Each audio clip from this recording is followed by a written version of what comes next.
नमस्कार, आप देख रहे हैं ARK न्यूज। भाजपा भूली सीपी राधाकृष्णन को विपक्षी सांसदों ने भी दिया वोट, कांग्रेस ने साधा निशाना। भाजपा ने मंगलवार को राजग उम्मीदवार सीपी राधाकृष्णन के भारत के नए उपराष्ट्रपति चुने जाने पर खुशी जताई और कहा कि यह चुनाव परिणाम उनकी व्यापक स्वीकार्यता का संकेत है, क्योंकि कई विपक्षी सांसदों ने भी अपनी अंतरात्मा की आवाज पर उन्हें वोट दिया। यह उम्मीद से कहीं बड़ी जीत मानी जा रही है, जिससे साफ है कि विपक्षी खेमे से भी क्रॉस वोटिंग हुई। भाजपा ने मंगलवार को राजग उम्मीदवार सीपी राधाकृष्णन के भारत के नए उपराष्ट्रपति चुने जाने पर खुशी जताई और कहा कि यह चुनाव परिणाम उनकी व्यापक स्वीकार्यता का संकेत है, क्योंकि कई विपक्षी सांसदों ने भी अपनी अंतरात्मा की आवाज पर उन्हें वोट दिया। ये उम्मीद से कई बड़ी जीत मानी जा रही है, जिससे साफ है कि विपक्षी खेमे से भी क्रॉस वोटिंग हुई। तो लोकसभा में भाजपा के मुख्य सचेतक संजय जायसवाल ने भी सभी मतदाताओं का आभार व्यक्त करते हुए कहा कि राजग उम्मीदवार को 452 वोट इसलिए मिले क्योंकि कुछ विपक्षी सांसदों ने भी उनका समर्थन किया। उन्होंने दावा किया कि लगभग 40 विपक्षी सांसदों ने अंतरात्मा की आवाज सुनकर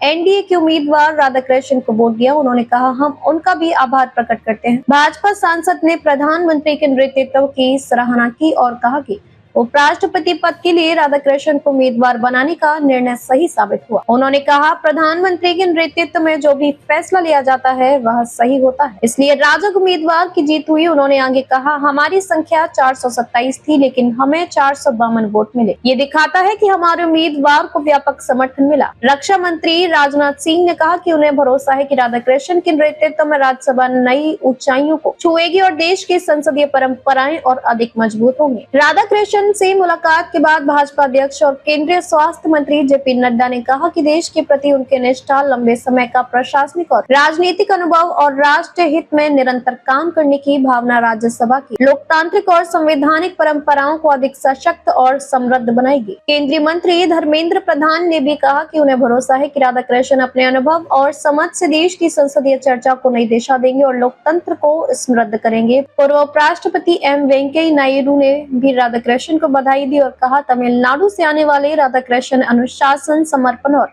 ईमानदारी के प्रतीक हैं। पूर्व प्रधानमंत्री HD देवेगौड़ा ने सीपी राधाकृष्णन को बधाई दी और विश्वास जताया कि वह लोकतांत्रिक परंपराओं और संस्थाओं को मजबूत करने की दिशा में काम करेंगे। उपराष्ट्रपति चुनाव में भाजपा की हुई नैतिक और राजनीतिक हार। कांग्रेस ने कहा है कि उपराष्ट्रपति चुनाव में भाजपा की अंकगणितीय जीत सत्तारूढ़ दल के लिए नैतिक और राजनीतिक हार है। विपक्ष ने बहुत ही सम्मानजनक प्रदर्शन करते हुए इस चुनाव में एकजुटता दिखाई। कांग्रेस अध्यक्ष मल्लिकार्जुन खड़गे ने भी चुनाव में जीत हासिल करने पर सीपी राधाकृष्णन को शुभकामनाएं दी। उन्होंने विपक्षी उम्मीदवार वी सुदर्शन रेड्डी के प्रति उनके सैद्धांतिक संघर्ष के लिए हार्दिक आभार व्यक्त किया। उन्होंने एक्स पर कहा कि यह चुनाव विचारधारा की लड़ाई थी। मुझे उम्मीद है कि नए उपराष्ट्रपति संसदीय परंपराओं के सर्वोच्च मूल्यों को बनाए रखेंगे, विपक्ष के लिए सम्मान सुनिश्चित करेंगे, वह सत्तारूढ़ दल के दबाव में नहीं आएंगे। उन्होंने कहा कि वरीयता क्रम में इस दूसरे सर्वोच्च संवैधानिक पद को